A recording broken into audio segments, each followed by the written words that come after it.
un fils avec lui, Henri de Bellay, qui est décédé, donc j'ai eu une vie dure, très difficile.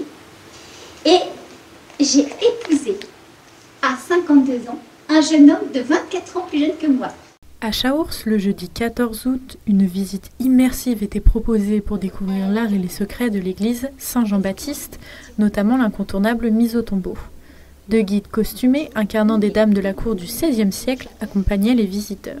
Franchement, c'est cool de pouvoir incarner un personnage et vraiment d'être en immersion totale dans la visite et pas juste un guide et des gens qui viennent pour une visite guidée.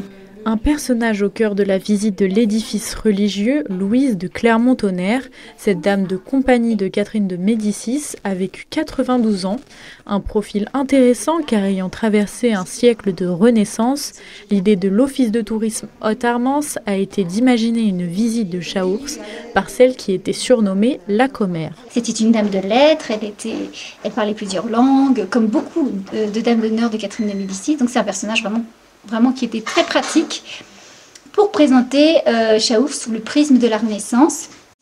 On a fait une visite donc sur le patrimoine ici présent dans l'église. Donc ça a été la première chose qu'on a voulu mettre en valeur. Ensuite, on a parlé de tout ce qui était de la mode, de l'hygiène.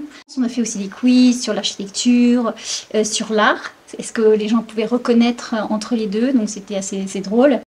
On a pu découvrir plein d'autres choses autour de Chaours. Finalement, c'est comme quoi une petite église avec énormément de patrimoine nous ouvre sur le monde, sur tout, sur l'histoire. Enfin, c'est très riche.